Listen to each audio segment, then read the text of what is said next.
Type 2 diabetes is a chronic condition in which there's two factors at play. One is genetics and the other is environment. Basically, it is a deficiency of insulin, a relative deficiency of insulin.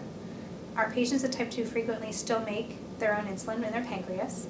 However, it's not enough for either what they're eating or their insulin that they make is not efficient and does not do the job what insulin is supposed to do.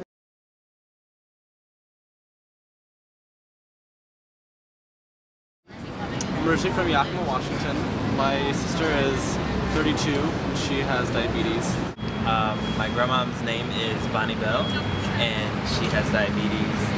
She's about 65 years old. So I guess it was 3rd grade. And this girl who had diabetes always got lifesavers and all sorts of other candies, and I was just curious as to why.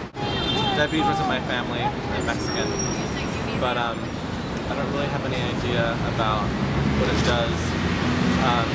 I've had a lot of family members die from it, so it does make me a little worried.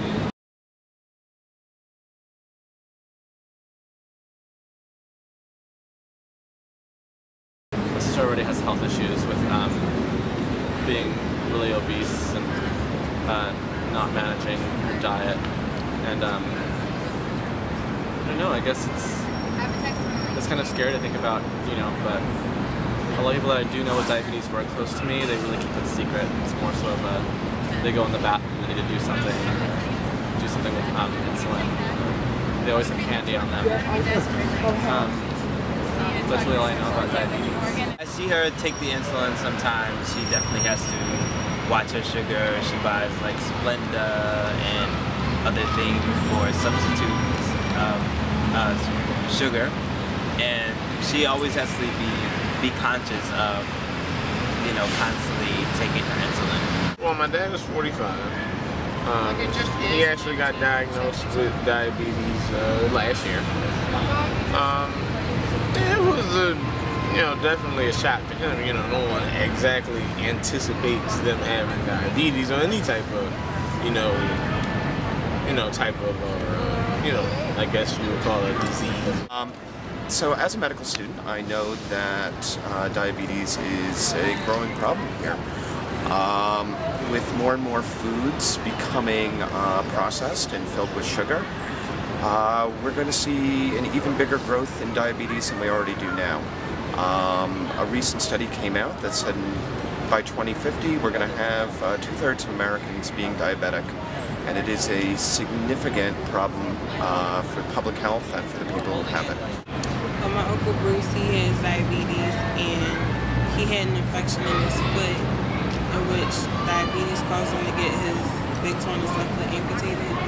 And like every day around like dinner time, he has to take like the needle and do it in the side.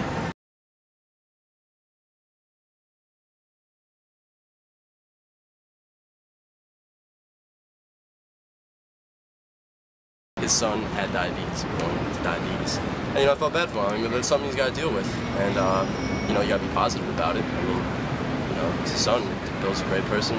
Bonnie's a great person. The daughter's great. Stephanie, I was friends with in high school. And, I mean, they just support him and everything. And, you know, going good. Really better take care of yourself if you want to, live longer with that. You know, people do actually live, many years with it. But if you don't take care of yourself properly, you're definitely reducing your chances of having a long life. And I was surprised because I didn't think I'd be a candidate because I don't eat that many sweets.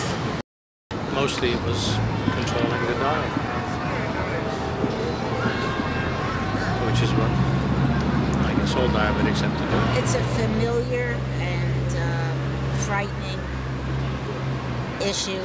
I know people who have had auxiliary problems because they had trouble with their wounds healing after unrelated surgery if they were diabetic. I don't know how bad it is. I don't really know too much about diabetes, but I just know that people with it are like the strongest people.